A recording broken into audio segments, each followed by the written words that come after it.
Captain Jake Morrison stood on the bridge of the USS Defiant, staring at the view screen with growing dread. The images coming through from the Proxima system were hard to believe, but the evidence was clear. The entire Altarian 7th Fleet was gone. 200 ships, including some of the most powerful warships in the galaxy, had been reduced to floating debris in less than 6 hours. Morrison ran his hand through his dark hair and turned to his tactical officer. "Danny, run those sensor readings again. Tell me I'm seeing this wrong." Lieutenant Danny Walsh shook his head as he worked at his console. His young face was pale as he reviewed the data. "No, sir, the readings are correct. Energy signatures match all the previous attacks. It's definitely the Hegemon Collective." The communication system crackled to life, and Admiral Lisa Carter's voice filled the bridge. She was calling from Earth Command, billions of miles away. But the worry in her voice was clear. "Jake, I know you've seen the reports from Proxima. We need to talk." Morrison straightened his blue uniform and nodded to his communications officer. Ensign Ryan Cross was barely 22 years old, but he was the best at his job. "Put her through to my ready room, Ryan." Minutes later, Morrison sat alone in his small office looking at Admiral Carter's tired face on the screen. She had been his mentor when he was just starting out in the fleet, and now she carried the weight of humanity's survival on her shoulders. "Lisa, how bad is it really?" Morrison asked. The Admiral's gray eyes were filled with exhaustion. "It's worse than we thought, Jake. The Altarians had the best ships, the best weapons, the best training. They lasted 6 hours. The Confederation fleet at Vega lasted 4. The Zelkan Armada managed 7 hours before they were wiped out completely." Morrison felt a chill run down his spine. He had served in the Outer Colony Wars, where humanity fought against rebel groups and pirates. Those had been tough battles, but nothing like this. "What exactly are we dealing with?" "Something that adapts to every weapon we throw at it," Carter replied. "The Hegemon ships don't just have strong shields or thick armor.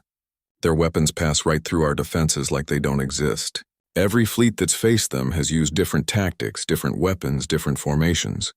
None of it matters." The screen flickered as Carter leaned forward. "Jake, I'm sending you new orders. There's going to be a joint fleet gathering at Kepler Junction. 12 different species, nearly 200 ships. The plan is to hit the Hegemon with everything we have." Morrison knew what that meant. Kepler Junction controlled the hyperspace routes to 7 major star systems, including Earth. If the Hegemon took control of it, they could strike at humanity's home world whenever they wanted. "How many human ships?" 6, your destroyer plus 5 others. I know it's not much compared to the alien fleets, but we need every ship we can get." After the call ended, Morrison returned to the bridge. His crew was waiting for him, and he could see the questions in their eyes. Chief Petty Officer Kate Phillips looked up from her engineering station. She was small and tough, with grease-stained hands that could fix anything on the ship. "Captain, the crew is asking questions. Word travels fast on a ship this size." Morrison nodded. The USS Defiant was a destroyer, built for speed and maneuverability rather than heavy firepower. It carried a crew of 120 people, and Morrison knew every one of them by name. They deserved to know what they were facing. "Listen up, everyone," Morrison said, his voice carrying across the bridge. "We've got new orders. We're heading to Kepler Junction to join a joint fleet. Our mission is to stop the Hegemon Collective from advancing toward Earth." Walsh turned from his console. "Sir, based on the tactical data, our weapons won't be any more effective than the ones that have already failed." Morrison appreciated his officer's honesty. Walsh was young but smart, and he wasn't afraid to speak up when something didn't make sense. "You're right, Danny. The conventional approach hasn't worked. But maybe that's the problem." Phillips raised an eyebrow. "What do you mean, sir?" Morrison walked to the main view screen, where a star chart showed their course to Kepler Junction. "Think about it. Every fleet that's faced the Hegemon has fought them the same way. Big ships in formation, maximum firepower, standard naval tactics. What if that's exactly what they're prepared for?" Cross spoke up from his station. "You think they're adapting to our strategies?" "I think they're counting on us to fight like everyone else," Morrison replied. "The question is what happens when we don't." The next few hours were busy as the USS Defiant prepared for the journey to Kepler Junction. Morrison walked through the ship, talking to his crew and checking on preparations. In the engine room, Phillips was working with her team to modify the ship's systems. "What are you working on, Kate?" Morrison asked. Phillips wiped sweat from her forehead. I've been studying the energy signatures from the hegemon attacks. Their weapons seem to operate on a phase shift principle, letting them pass through normal matter. But I think there might be a way to disrupt that process. Morrison felt a spark of hope. How? Rapid frequency changes in our shield harmonics. It won't stop their weapons completely, but it might give us a chance to survive a hit or two. The problem is, I need more time to work out the details. Morrison patted her shoulder. Do what you can, Kate. Every little advantage helps. In the tactical section, Walsh was reviewing old combat reports from humanity's colonial wars. Sir, I've been thinking about what you said earlier. About fighting differently. What did you find? Walsh pulled up a display showing various battle formations. All the fleets that faced the hegemon used standard deep space tactics. Formations designed for ship-to-ship combat between large vessels. But what if we used atmospheric fighter tactics instead? Morrison looked at the display with interest. Human pilots had developed unique strategies during the colonial wars, where they often faced superior numbers and better equipment. Hit-and-run tactics? Exactly. Use our speed and maneuverability to avoid direct confrontation. Strike fast, then disappear before they can respond. It's not conventional naval warfare, but it might be exactly what they're not expecting. As the USS Defiant jumped to hyperspace, heading for what could be the final battle of the war, Morrison felt something he hadn't experienced in weeks. Not confidence exactly, but the beginning of a plan. The Hegemon Collective had destroyed every fleet by being better at conventional warfare than anyone else.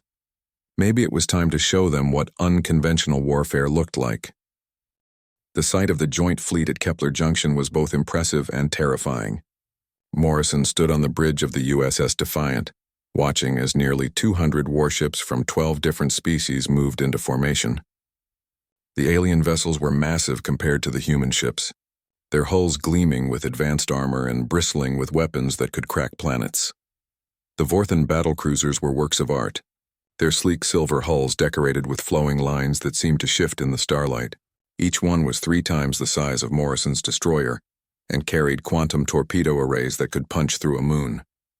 The Zelkan dreadnoughts were even larger, dark and angular like flying fortresses, their particle beam cannons glowing with barely contained energy. Sir, we're receiving a communication from the flagship, Cross reported from his station. Morrison nodded. Put it through. The view screen flickered and Fleet Admiral Zekthar appeared. The Vorthan commander was tall and thin, with blue-gray skin and large black eyes that seemed to look right through Morrison. When he spoke, his voice was cold and formal. Captain Morrison, you will take your human vessels to Grid 77 Alpha. Your ships will serve as scouts and early warning systems for the main fleet. Morrison kept his expression neutral, but he could feel his crew's disappointment. After traveling across the galaxy to join this battle, they were being relegated to the edges of the formation. Understood, Admiral. May I ask about the overall battle plan? Zekthar's expression didn't change. The plan is simple, Captain. When the Hegemon fleet arrives, we will demonstrate the power of united civilizations. Our combined firepower will overwhelm them before they can adapt to our strategies. The communication ended, leaving Morrison staring at a blank screen. Walsh turned from his tactical station, his young face flushed with anger. Sir, they're not even considering our input. They're planning to fight the Hegemon exactly the same way everyone else did. Morrison walked to the observation window, looking out at the massive alien fleet. Danny, send a message to the other human captains.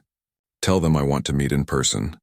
An hour later, Morrison found himself in the shuttle bay of the USS Ranger, meeting with the 5 other human commanders. Captain Amy Foster was a veteran like himself, her red hair streaked with gray from years of combat. Commander Nick Barnes of the USS Wolverine was younger, but had earned his reputation fighting pirates in the outer systems. Jake, please tell me you have a plan, Foster said as they gathered around a small table, because watching these aliens prepare for battle is like watching someone load a gun to shoot themselves. Morrison activated a small holographic display showing the joint fleet formation. They're using textbook deep space naval tactics, maximum firepower, coordinated volleys, overlapping fields of fire. It's exactly what the Hegemon will be expecting. Barnes leaned forward. So what do we do? We've got 6 ships against 30 Hegemon vessels. Even if we break formation, we can't take them in a straight fight. We don't fight them straight, Morrison replied. We fight them smart. He changed the display to show data from the previous Hegemon attacks. Look at the pattern. Every time the alien fleets try to match firepower with firepower, they form up, charge in, and get systematically destroyed. The hegemon ships move in perfect formation like a computer program. Foster studied the data. You think they're artificial intelligence? I think they're something that's very good at predicting conventional tactics, Morrison said. But what if we give them something unconventional? Over the next few hours, the human captains worked together to develop what they called Protocol 7. It wasn't really a battle plan in the traditional sense. Instead, it was a set of guidelines for chaotic, unpredictable warfare that drew on humanity's history of fighting superior forces with inferior equipment. Meanwhile, the rest of the joint fleet continued their preparations. Morrison watched through the viewscreen as massive alien ships moved into attack formation. The Andromedan strike fighters were testing their cloaking systems, disappearing and reappearing like ghosts among the stars. The Confederation heavy cruisers were charging their plasma cannons, creating light shows that could be seen from halfway across the system. Phillips found Morrison on the bridge later that evening, holding a datapad covered with engineering notes. Captain, I've been working on those shield modifications. I think I've figured out how to disrupt the hegemon phase shift weapons, at least partially. Morrison looked at her work. The mathematics were beyond him, but Phillips had never been wrong about engineering problems. How does it work? Their weapons operate by shifting out of phase with normal matter, she explained. But if we can rapidly change our shield frequency, we can make it harder for them to lock onto the right phase. It's like trying to hit a target that keeps changing color. Will it stop their weapons? Phillips shook her head. No, sir, but it might reduce the damage. Instead of a one-shot kill, we might be able to survive 2 or 3 hits, maybe more if we're lucky. Cross looked up from his station. Captain, long-range sensors are picking up something. Hyperspace disturbance at the edge of the system. Morrison felt his stomach tighten. How many ships? 30 contacts, sir. Moving in perfect formation toward Kepler Junction. The alarm klaxons began wailing throughout the fleet as Admiral Zekthar's voice echoed across all communication channels. All ships to battle stations. The enemy has arrived. Prepare to engage. Morrison watched as the joint fleet moved into attack formation. The massive alien warships took the center, their weapons charging with deadly energy. The human ships, small and fast compared to their allies, moved to their assigned positions on the flanks. Sir, Walsh reported, the hegemon ships are dropping out of hyperspace. They're bigger than we expected. The view screen showed the enemy fleet as it emerged from hyperspace. The hegemon ships were black and angular, their surfaces seeming to absorb light rather than reflect it. They moved with mechanical precision, each vessel maintaining exact distance from its neighbors. There was something coldly beautiful about their formation, like a dance of death performed by machines. Admiral Zekthar's voice rang across the fleet channels. All ships prepare to engage. Show these invaders the power of the united civilizations. Morrison turned to his crew. All hands, this is the captain. We're about to enter combat against an enemy that has destroyed every fleet sent against them. But we're not going to fight them the way everyone else did. We're going to fight them the human way. He paused, looking at each of his officers. Kate, start cycling those shield modifications as soon as the shooting starts. Danny, forget everything you learned about naval tactics. This is going to be more like a street fight than a fleet engagement. Ryan, keep the communication channels open to the other human ships, but be ready to cut all ties with the main fleet if necessary. Phillips nodded grimly. Shield modifications are ready, sir. Walsh checked his weapons displays. All systems green. Ready to implement Protocol 7 on your command. Cross's hands moved over his console. Communication arrays configured for rapid frequency changes. We'll be able to coordinate with our ships even if the main fleet network goes down. Morrison settled into his captain's chair as the two fleets moved toward each other across the vast emptiness of space. In a few minutes, they would discover whether human unpredictability could overcome hegemon perfection. All ships, came Admiral Zekthar's final command. Open fire. The battle for Kepler Junction had begun. The opening moments of the battle were spectacular and terrifying. Morrison watched from the bridge of the USS Defiant as the joint fleet opened fire with everything they had. Streams of energy weapons lit up the darkness between the stars like a deadly light show. Quantum torpedoes from the Vorthon cruisers streaked across space, their blue trails creating beautiful and deadly patterns. The massive Zelkin dreadnoughts fired their particle beams, creating lines of pure energy that could cut through a small moon. For a few seconds, Morrison felt hope rising in his chest. The combined firepower of nearly 200 ships was incredible.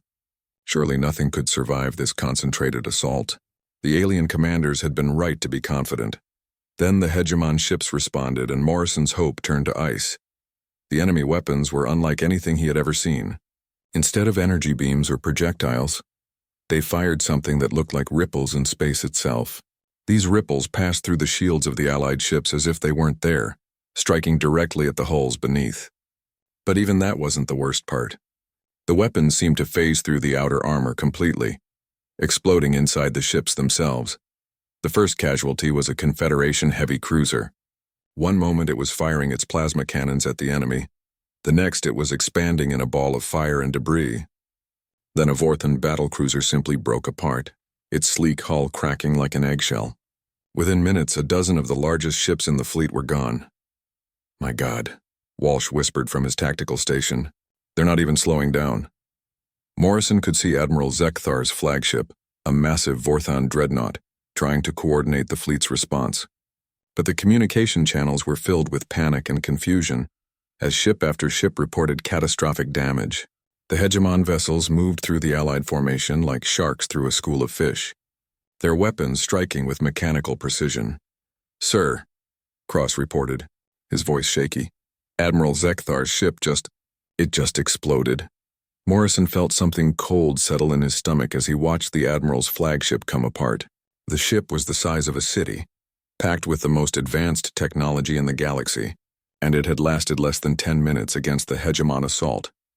"All human ships," Morrison said into his communicator. "This is Morrison. Break formation immediately. Implement Protocol 7. "Sir," Walsh asked, "what about fleet coordination?" Morrison looked at the tactical display where red icons showed the positions of destroyed Allied ships. Half the joint fleet was already gone, and the hegemon ships hadn't even taken any serious damage.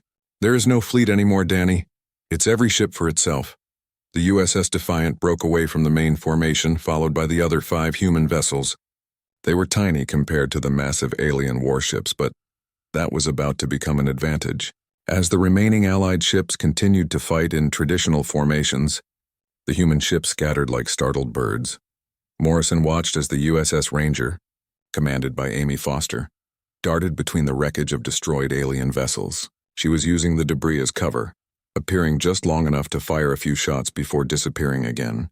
It wasn't the kind of dignified naval combat that the aliens preferred, but it was keeping her ship alive. "Kate, start cycling those shield modifications," Morrison ordered. Phillips worked frantically at her engineering station. "Modifications active, sir. Shield frequency changing every 3 seconds." Almost immediately, a hegemon weapon struck the USS Defiant's shields. Morrison braced for the explosion that had destroyed so many other ships, but instead he felt only a violent shudder through the deck. "The shields held barely. It worked," Phillips shouted. "The phase disruption is working. We took damage, but we're still here." Walsh was already plotting an evasive course. "Sir, recommend we move into that debris field. Use the wreckage of the Zelkan dreadnought for cover." Morrison nodded. "Do it. And Danny, forget everything you know about proper naval tactics. We're not trying to win a battle here. We're trying to survive long enough to hurt them." The USS Defiant dove into the expanding cloud of debris from a destroyed alien warship. The fragments of hull plating and twisted metal provided cover from the hegemon sensors, but it also made flying extremely dangerous. Walsh had to use all his skill to navigate between chunks of debris that could crush their small ship. From their hiding place, Morrison could see the systematic destruction of the joint fleet continuing. The Andromedan strike fighters, despite their advanced cloaking technology, were being hunted down one by one. Their cloaking devices worked perfectly against normal sensors, but the hegemon ships seemed able to track them anyway. "Ryan, can you get a communication lock on the other human ships?" Morrison asked. Cross worked at his console, trying to cut through the interference from all the explosions and energy discharges. "I've got contact with the USS Wolverine and the USS Ranger. The others, I'm not sure if they're still out there." Morrison opened the channel. "Amy, Nick, this is Jake. What's your status?" Foster's voice came through, filled with static. "We're alive, barely. Lost main engines, but backup systems are holding. These shield modifications are the only thing keeping us breathing." Barnes sounded tired but determined. Wolverine here. We managed to damage one of their ships, but it cost us. Half my crew is dead. Morrison felt a surge of pride mixed with grief. The human ships were the only ones that had managed to survive more than a few minutes against the hegemon assault. But they were paying a terrible price for that survival. Listen, Morrison said, we can't win this fight with conventional tactics, but maybe we can show them something they've never seen before. For the next hour, the 3 surviving human ships played a deadly game of hide-and-seek among the wreckage of the joint fleet. They used tactics that no military academy would have approved of. They hid behind debris, attacked from unexpected angles, and retreated before the enemy could respond. It was more like guerrilla warfare than naval combat. The hegemon ships began to show something Morrison had never seen before in their previous battles. They seemed confused. Their perfect formations started to break down as they tried to hunt the elusive human vessels. For the first time in their campaign of conquest, they were facing an enemy that wouldn't stand still and fight properly.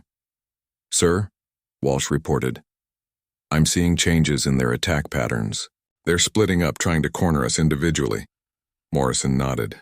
The hegemon artificial intelligence was adapting, trying to figure out how to deal with enemies that refused to follow the rules of conventional warfare. But adaptation took time, and time was something the aliens weren't used to spending on a single battle. All human ships, Morrison broadcast. They're starting to adapt to our tactics. We need to keep changing, keep them guessing. The USS Defiant emerged from behind a chunk of Vorthon hull plating, fired everything it had at the nearest hegemon ship, then dove back into the debris field. The alien vessel's shields flared under the assault, and Morrison felt a moment of satisfaction. They were actually hurting the enemy, but he knew it couldn't last forever. The USS Defiant's ammunition was running low. Their shields were weakening despite Phillips's modifications, and his crew was exhausted from hours of constant combat. One by one, the human ships would be worn down and destroyed. Cross looked up from his station with an expression of disbelief. Sir, I'm picking up a transmission from Earth Command. Admiral Carter wants to speak with you. Morrison stared at his communications officer. Earth Command? How are they getting a signal through all this interference? I don't know, sir, but the signal is strong and clear. Morrison activated his personal communicator. Lisa, this is Jake. How the hell are you reaching me? Admiral Carter's voice was filled with urgency. Jake, we've been monitoring the battle through long-range sensors. The entire fleet is gone except for your 3 ships. But you've done something incredible. You've lasted longer against the hegemon than anyone else in history. Morrison looked around his damaged bridge. We're not going to last much longer, Lisa. We're almost out of ammunition and our shields are failing. That's not why I'm calling, Carter replied. Jake, you've proved something important. The hegemon can be fought. Your tactics, your modifications, everything you've done is being transmitted back to Earth. We're already working on new ship designs based on your data. Morrison felt a strange mixture of pride and sadness. So we're buying time with our lives. You're buying hope, Jake. For the first time since this war started, we have hope. As the communication ended, Morrison looked at his crew. They were tired, scared, and facing almost certain death. But they had achieved something no other fleet had managed. They had shown the galaxy that the hegemon collective could be fought, could be hurt, could be confused and frustrated. Now they just had to survive long enough to make that knowledge count. The debris field at Kepler Junction had become a graveyard of twisted metal and shattered dreams. Morrison guided the USS Defiant through the wreckage of what had once been the most powerful fleet in galactic history.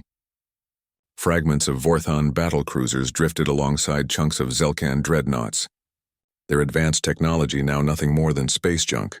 But among this graveyard, 3 small human ships continued to fight a war that everyone said was impossible to win. Sir, Walsh reported from his tactical station, the USS Ranger has lost main power. Foster is running on backup systems only. Morrison gritted his teeth. Amy Foster was one of the best captains in the human fleet, but even she couldn't perform miracles indefinitely. Her ship had been fighting for 6 hours straight, longer than any vessel had ever survived against the hegemon collective. What about the Wolverine? Morrison asked, cross-checked his communications panel. Barnes is still mobile, but he's down to minimal ammunition. He estimates maybe 10 minutes of combat capability left. Morrison looked at the tactical display showing the positions of the hegemon ships. There were still 28 of them. barely damaged despite hours of combat. His 3 human vessels had managed to destroy or disable 2 enemy ships, a feat that would have been impossible using conventional tactics. But it wasn't enough. "Kate, how are our shield modifications holding up?" Phillips wiped sweat from her forehead as she worked at her engineering console. "The frequency cycling is still working, but each hit is getting through a little more. The hegemon weapons are adapting faster than I can compensate. I'd say we have maybe 20 more hits before the modifications become useless." Morrison nodded grimly. The enemy artificial intelligence was learning from each engagement, figuring out how to overcome their defensive measures. It was a race between human innovation and machine adaptation, and the machines were winning. "Danny, show me the positions of their command ships." Walsh highlighted several targets on the display. "Best guess, sir. These 3 vessels seem to be coordinating the others. They're hanging back from the main engagement, but they're definitely directing the attack patterns." Morrison studied the enemy formation with new interest. The hegemon ships had broken their perfect formation to hunt the human vessels, but they were still following orders from somewhere. If those command ships could be neutralized... "All human ships," Morrison broadcast. "This is Morrison. New strategy. We're going after their command structure." Foster's voice came through the static, weak but determined. "Jake, we can barely keep our engines running. How do you expect us to take on their command ships?" "Not all of us," Morrison replied. "Amy, Nick, I need you to keep the other ships busy. Draw them away from the command vessels. Make them chase you." Barnes understood immediately. "You're going after the commanders alone? That's suicide, Jake." Morrison looked around his bridge at his exhausted crew. They had been fighting for hours, pushing their ship and themselves beyond all reasonable limits. But they were still alive, still fighting, still human. "Maybe," Morrison said. "But if we can disrupt their coordination, even for a few minutes, it might give you a chance to escape. Get back to Earth Command with the tactical data." The next few minutes were a carefully coordinated dance of death. The USS Ranger and USS Wolverine emerged from the debris field, deliberately exposing themselves to draw the attention of the hegemon ships. It was a desperate gambit, using themselves as bait to create an opening for Morrison's attack. The enemy took the bait. Most of the hegemon fleet turned to pursue the 2 human ships, leaving their command vessels with lighter protection. Morrison watched as Foster and Barnes led the enemy on a chase through the outer edges of the system, using every trick they had learned during hours of guerrilla combat. "Now," Morrison ordered, "take us in." The USS Defiant accelerated toward the hegemon command ships, using the mass of a destroyed Zelkin dreadnought to mask their approach. Walsh had programmed their attack run to follow an unpredictable path, changing course and speed at random intervals to confuse the enemy targeting systems. "Sir," Cross reported, "I'm picking up some kind of communication between the hegemon ships. The signal is heavily encrypted, but the pattern is interesting." Morrison turned to his communications officer. "What kind of pattern?" "It's very structured, sir. Like a computer program talking to other computer programs. No emotional content, no unnecessary words. Just pure information transfer." Phillips looked up from her console. "That confirms what I suspected. These aren't biological creatures we're fighting. They're artificial intelligences probably networked together." Morrison felt a spark of hope, which means if we can disrupt their network even temporarily, we might be able to confuse their entire fleet. The USS Defiant burst from cover, accelerating directly toward the nearest command ship. The enemy vessel was massive, easily 5 times the size of Morrison's destroyer, but it seemed surprised by the sudden attack. Its weapons tracked toward the small human ship, but Walsh's evasive maneuvers made targeting difficult. "All weapons, fire at will," Morrison ordered.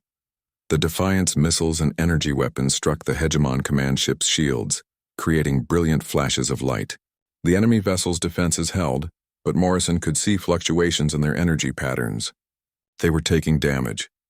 "Kate, can you tap into their communication network?" Phillips shook her head.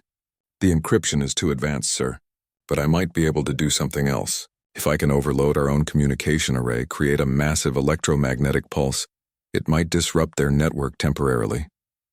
Morrison understood what she was suggesting. "How long would we have?" "Maybe 5 minutes before they re-establish contact. But, sir, burning out our communication array means we won't be able to coordinate with the other ships anymore." Morrison looked at the tactical display. The USS Ranger was limping away from the pursuit, trailing atmosphere from multiple hull breaches. The USS Wolverine was still mobile but clearly running out of options. If the Hegemon fleet regained full coordination, both ships would be destroyed within minutes. "Do it," Morrison ordered. Phillips began overloading the ship's communication systems, building up energy for a massive electromagnetic pulse. Warning lights flashed across her console as the equipment was pushed far beyond its design limits. "EMP ready, sir. Firing in 3, 2, 1. The USS Defiant's communication array exploded in a brilliant flash of electromagnetic energy. The pulse spread outward at the speed of light, washing over the Hegemon command ships and disrupting their delicate electronic systems. The effect was immediate and dramatic. The enemy ships suddenly stopped their coordinated movements, drifting like lost children. Their perfect formation collapsed as individual vessels tried to figure out what to do without central command. "It worked," Walsh shouted. "They've lost coordination completely." Morrison could see the other Hegemon ships in the distance also affected by the confusion. Some had stopped their pursuit of the human vessels entirely, while others continued on their last known orders, but without the tactical flexibility that had made them so deadly. "All weapons. Target their command systems," Morrison ordered. The USS Defiant poured everything it had into the Hegemon command ship. Without coordination from its network, the enemy vessel seemed unable to adapt to the human attack patterns.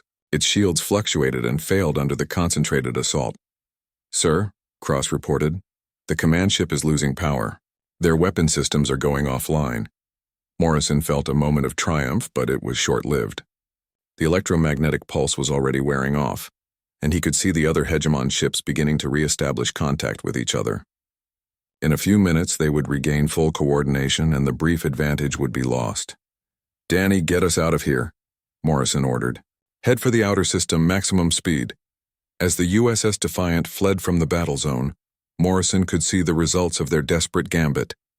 The enemy command ship was dead in space, its systems fried by the electromagnetic pulse. 2 other command vessels had been damaged in the confusion, their coordination networks disrupted. But most importantly, the USS Ranger and USS Wolverine were escaping. Foster and Barnes had used the few minutes of enemy confusion to break away from their pursuers and flee toward the hyperspace jump point. Morrison activated his personal log recorder. "This is Captain Jake Morrison of the USS Defiant. Kepler Junction has fallen to the Hegemon Collective, but the battle has revealed critical intelligence about enemy capabilities and weaknesses. Transmitting all tactical data to Earth Command for analysis." He paused, looking around his damaged bridge. "The enemy can be defeated, but not through conventional means. They are artificial intelligences that excel at predicting and countering standard military tactics. However, they can be confused, disrupted, and hurt through unconventional warfare and technological innovation." As the USS Defiant limped toward the edge of the system, Morrison knew their war was far from over. But for the first time since the Hegemon invasion began, humanity had hope. They had proven that even the most advanced enemy could be fought and beaten. The question now was whether they could survive long enough to turn that knowledge into victory. The final battle came down to just 2 ships drifting among the wreckage of what had once been the greatest fleet in galactic history. The USS Defiant faced the Hegemon command vessel across a few thousand kilometers of empty space. Both ships damaged and running on reserve power. Morrison stood on his bridge, looking at the massive enemy ship through the viewscreen. His crew had been fighting for over 8 hours, longer than any human vessel had ever survived against the Hegemon Collective. The USS Ranger and USS Wolverine had escaped with the precious tactical data, but Morrison's ship was too damaged to reach the hyperspace jump point. "Sir," Walsh reported from his tactical station, "the Hegemon ship is moving toward us. Weapons are charging." Morrison nodded. He had known this moment would come. "Kate, how much power do we have left?" Phillips checked her engineering displays. "Main engines are offline, sir. We're running on backup fusion reactors. I can give you maybe 30 minutes of maneuvering power, or one big burst of acceleration." Morrison looked at the tactical display showing the positions of both ships. The Hegemon vessel was enormous, easily 10 times the mass of his destroyer. In a straight fight, there was no question who would win, but Morrison hadn't survived this long by fighting fair. "Danny, can you get us close to their ship? I mean really close?" Walsh looked confused. "Sir, At close range, their weapons will tear us apart in seconds. That's not what I'm planning, Morrison replied. He turned to Phillips. Kate, what would happen if we overloaded our main reactor while we're inside their docking bay? Phillips stared at him in shock. Captain, that would destroy both ships. The explosion would be big enough to take out their command vessel, Morrison finished.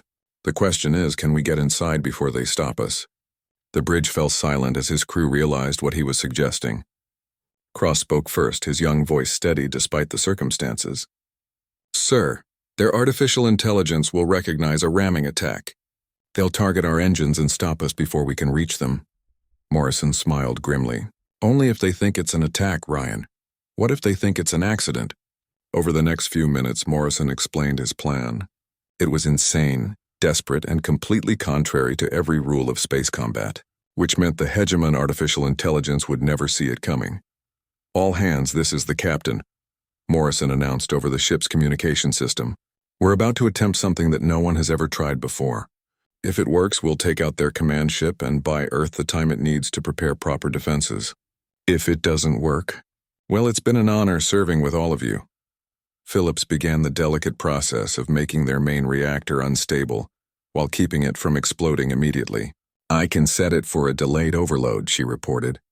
Once I trigger the sequence, we'll have about 5 minutes before containment fails completely. Walsh programmed their final approach vector. Sir, I'm making it look like our navigation systems are damaged. Random course corrections, engine fluctuations, the whole performance. They should think we're just drifting out of control. The USS Defiant began its final approach toward the hegemon command ship. Morrison had ordered all weapons powered down and shields set to minimum, making his vessel appear as helpless as possible. To the enemy sensors, it would look like a damaged ship barely able to maneuver. The hegemon vessel's weapons tracked the approaching human ship, but they didn't fire. Morrison held his breath as the artificial intelligence tried to decide whether the small vessel represented a threat. Seconds passed like hours as the two ships drew closer together. Sir, Cross whispered, they're hailing us. Morrison almost laughed. After hours of silent combat, the enemy was finally trying to communicate. Put them through. The view screen flickered and a mechanical voice filled the bridge. Human vessel, you will surrender immediately. Resistance is futile. Morrison activated his personal communicator. This is Captain Morrison. Our ship is badly damaged. We're requesting permission to dock for emergency repairs. There was a long pause before the artificial intelligence responded. Your request is denied. Prepare to be boarded. Perfect, Morrison thought. The enemy was taking the bait, treating them as a defeated vessel rather than a threat. The hegemon ship's docking bay doors began to open, revealing a cavernous space large enough to hold several human destroyers. Kate, start the reactor overload sequence, Morrison ordered quietly. Phillips activated the sequence, and warning lights began flashing across her engineering console. Overload initiated, sir. 5 minutes until containment failure. The USS Defiant drifted into the enemy docking bay, its engines sputtering and failing according to Walsh's careful programming. Morrison could see hegemon troops moving through the bay, preparing to board his ship. They were tall, angular beings in mechanical armor, moving with the same precise coordination as their starships. Sir, Walsh reported, we're fully inside their ship. Docking bay doors are closing behind us. Morrison felt a moment of satisfaction. The hardest part was over. They were inside the enemy vessel, and the hegemon artificial intelligence still hadn't recognized the true nature of their maneuver. All hands, prepare for boarding action, Morrison announced. We're going to give them a fight they'll never forget. The next few minutes were chaos as the hegemon troops tried to board the USS Defiant. But Morrison's crew was ready for them. Instead of the energy weapons that most spacefaring species used, the humans fought with simple kinetic weapons, bullets and grenades that the enemy's advanced defenses weren't designed to stop. Walsh led a team of Marines through the ship's corridors, using tactics learned from centuries of human warfare. They didn't try to hold positions or fight fairly. Instead, they used hit-and-run attacks, booby traps, and pure human stubbornness to make every meter costly for the invaders. Meanwhile, Phillips worked frantically at her engineering station, monitoring the reactor overload sequence. 3 minutes to containment failure, sir. The hegemon are trying to board the engine room. Morrison grabbed a rifle and headed for the engine compartment. Ryan, keep monitoring their communications. Let me know if they figure out what we're doing. The battle through the ship's corridors was unlike anything Morrison had experienced. The hegemon troops were stronger and better armed than humans, but they fought like machines, predictable, efficient, and completely unprepared for the chaos of close-quarters combat against an enemy that refused to follow the rules. Morrison reached the engine room just as a team of hegemon soldiers broke through the blast doors. He opened fire with his kinetic rifle, the simple bullets punching through their advanced armor like it was paper. The enemy troops fell back in confusion, their artificial intelligence struggling to understand how such primitive weapons could be so effective. "Captain," Phillips shouted over the noise of battle. "1 minute to reactor overload. We need to evacuate now." Morrison looked around the engine room, where his crew was still fighting desperately against the invading troops. There was no time for a proper evacuation, and the hegemon soldiers were blocking the escape routes anyway. "Kate, can you contain the overload to just the reactor compartment?" Phillips shook her head. "No, sir, the explosion will take out the entire ship, and probably a good chunk of their vessel, too." Morrison made his decision. "All hands, this is the captain. 30 seconds to reactor containment failure. It's been an honor serving with all of you." Cross looked up from his station, his young face determined. "Sir, I'm picking up a transmission from Earth Command. Admiral Carter wants to speak with you." Morrison activated his communicator one last time. "Lisa, this is Jake. We're about to take out their command ship. Make sure the other fleets know what we learned here." Admiral Carter's voice was filled with emotion. "Jake, what you've done here today will change everything. The galaxy will remember the USS Defiant." Morrison looked around at his crew, still fighting even though they knew they had only seconds left. "Lisa, tell them we held our ground.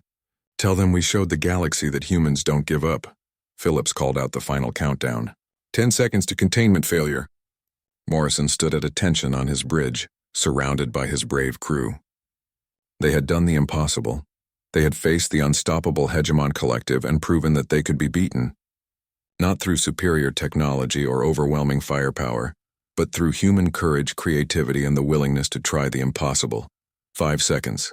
Through the view screen, Morrison could see hegemon troops rushing through their ship's corridors, finally understanding what was about to happen. But it was too late. The USS Defiant's reactor containment failed in a brilliant flash of nuclear fire. The explosion tore through both ships, destroying the hegemon command vessel and sending a message across the galaxy that would never be forgotten. Humanity had found its place in the Galactic War, not as the strongest or most advanced species, but as the one willing to stand its ground when everyone else had fallen. The USS Defiant was gone, but its sacrifice had given the galaxy something it desperately needed: hope. In the days and weeks that followed, the tactical data transmitted by Morrison's crew would revolutionize galactic warfare. New ships would be built incorporating human innovations. New tactics would be developed,